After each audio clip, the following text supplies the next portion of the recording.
Hello, my name is Eddie Tofpik. I'm Head of Technical Analysis and Senior Markets Analyst at ADM Investor Services International Limited.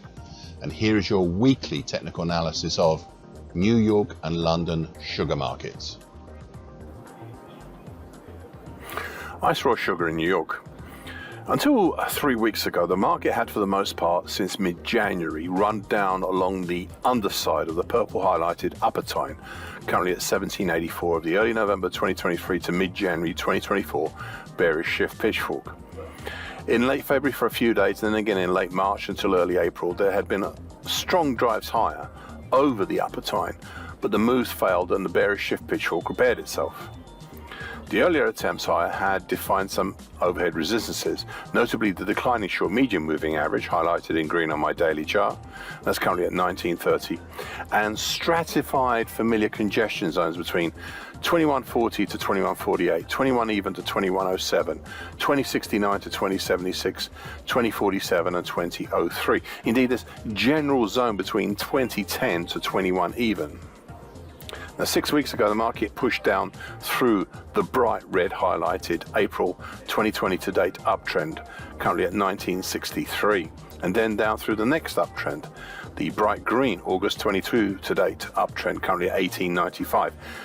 But then the move lower got stuck at the significant 21st century 50% absolute Fibonacci line below at 1809. Enough that after 3 weeks of trying to push down through it, prices turned and drove higher over the breached bright green uptrend and towards the breached bright red uptrend, where they then got stuck as well last week. However, this broken red uptrend, where they got stuck, that was not on its own as a resistance, because coming in from above was that previously mentioned green highlighted short medium moving average, currently at 1930, which had effectively capped the market back at the start of April and was doing so again last week and the week before, and may actually have an influence this week. The only mitigating feature was a possible nascent bull channel formed over late May into early June. That's currently at 1921 to 2018. But, as I said last week, and I quote, I'm inclined right now to look at this skeptically, as we're also still within the previously mentioned dark blue highlighted late February to date bear channel. And that one's currently 1707 to 1978. That's the end of the quote. This proved to be true as prices exited out of this pattern on the downside purely by just going sideways. Right now we are still closer to the upper bear channel line, but going back a bit, what I find interesting is that since roughly mid-April until 3 weeks ago, the market had been corralled in between the purple upper tine and the dark blue lower bear channel line. The corralling had been enough of a move that since mid-April these two lines had created a descending wedge pattern.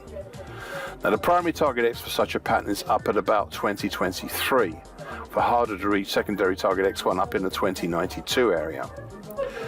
I have my doubts about the market getting as far as that primary target X, as for a third consecutive week we are still within the dark blue bear channel, and we need to break out, up and out of this pattern, and soon. Even without this, we have a load of overhead congestion earlier detailed on the way up there. Now, this very recent break higher could be a blip upwards before turning back down, which you sometimes get in such moves. But to verify that, we need to turn back lower within this or maybe next week. That is why I'm paying special attention to what the market does immediately overhead with the descending green short medium moving average, and then with the breached bright red uptrend. If prices do try higher over these two dynamic resistances, then there will be more to this move higher than initially meets the eye. For a third consecutive week, I'll keep a close eye on that congestion between 1964 to 2004. Now, the only other feature that will draw your attention to is once again the monthly key reversal down in April. As you can see, there's a lot riding on this market. Ice Europe, white sugar in London. The market from the middle to end of January had been wading through stratified levels of support and turning them into resistances above, such that prices had a changeover gap in mid-April between 613.40 down to 580.30. The market had, during the rest of April and the start of May, tried to move up and fill this gap, but the success was minimal, and instead we saw the creation of a bear flag into the middle of May. This brings me to a point I raised 10 weeks ago, and I quote, "Over the last few weeks I've been voicing a question here that I have been posing to myself. It is this. Is the action since early December last year, is it developing into a double bottom or some sort of wedge or triangle pattern? Last week was still too early to tell, but I am more confident now that the late December 2023 to date action is perhaps a possible descending triangle. I've outlined the triangle on my daily chart in bright red, and it's currently 597.70 to 638 even. This is a pattern to watch just in case it morphs into something else." End of quote. I also added the following 8 weeks ago, and I quote, "Now that we are here, it would seem appropriate to set out some potentials below for the possible and somewhat short-lived descending triangle pattern. Thus, a primary target X for such a pattern, it would be down in the 544.80 zone, whilst a harder secondary target X1 would be down in the 497.60 zone, which is off the bottom of my daily chart." End of quote. Well, it's not any more at the bottom of my daily chart, but it was then. 6 weeks ago, prices moved down and reached the primary target X, leaving just the harder to reach secondary target X1. I further added 8 weeks ago that I thought there might be a possible bearish halfway hesitation here as well. And this is where the action since mid-May to date comes in. Right now, it is, unlike New York Sugar, it is still a small, possible, nascent bull channel. Currently 548.80. Let me try that again. 548.40 to 575.30. Now, last week I spoke about how I thought it would not be too hard to turn this May to date based action into another bear flag type pattern, especially as we now have coming in from above the green highlighted declining short medium moving average, which is currently at 565.60. Well, today's the day. If the bull channel is to become a bear flag type action, then it needs to start from today. Otherwise, it may simply be just a nascent bull channel. I also added the following comments last week, and I quote, "One thing I know, that breaking out through the green short medium moving average would set up the bright red lower trend line of the descending triangle into the frame for this market." End of quote. Finally, the only other feature that would draw your attention to is once again the monthly key reversal down in April. Without the changeover gap, this would not have happened. So you can see there is a lot riding on this one big gap. Sugar white premium spread. I had previously spoken here some while ago now, about two big picture items seen here on this weekly chart.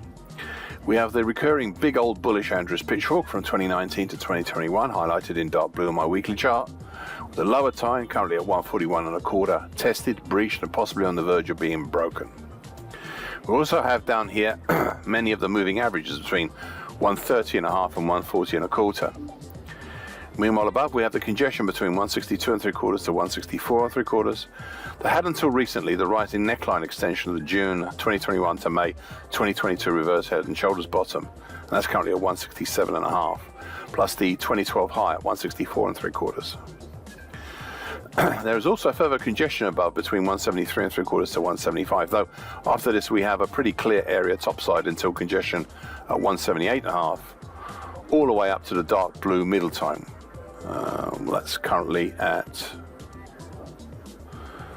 where are we, 289.5. And that's of the same bullish Andrews pitchfork. 10 weeks ago, the market made a huge combined weekly key reversal down and bearish engulfing pattern. Now, I suspect this was in large part due to London Sugar Month changeovers, but it nevertheless still effectively countered the previous week's bullish closing white Mariposa. Thus, it is best to consider the dark blue lower time, along with the nearby moving averages, as the key elements in this market, and no more than that for now. Thus, we come to last week's action of a combined key reversal up and bullish engulfing pattern after the previous week's indecisive spinning top. Prices closed for a third consecutive week below the medium moving average, currently 140.25, as well as a dark blue lower time, if only just on both, but still above all the moving averages. It was another close below the dark blue lower time of the big old bullish Andrews Pitchfork from 2019 to 2021, but only by a whisker, and thus not a conclusive or strong close lower. The other interesting feature was the venture last week on the downside with the lowest low since February. It does mean that there was an appetite to try lower, but the resultant weekly key reversal up and bullish engulfing pattern indicates it wasn't that strong and was quickly rebuffed. I can add this, my comments from last week when I pointed out how, and I quote, "This has been the first time prices have been below the lower time since that break lower in early February 2023. That earlier break was swiftly turned around the following week. Thus, I would continue to pay special attention to what happens over the next couple of weeks, and whether prices can maintain this bearish incentive and perhaps finally break down properly through the 50% Fibonacci line at 128 3/4. End of quote. So far, the market has not been able to do so. And as I said last week, and I quote, "I have a suspicion that this market might go the way of the February 2023 action and rebound back up." So far, end of quote. So far, that is exactly what the market has done. Started a rebound, just peeking over the lower time. Thank you for listening. This weekly broadcast gives the essential market patterns and consequences. Please be aware of the risk disclaimer posted both at the front and at the back of this broadcast. Copyright is Eddie Tofpik and ADM Investor Service International Limited. And here comes the final important bit.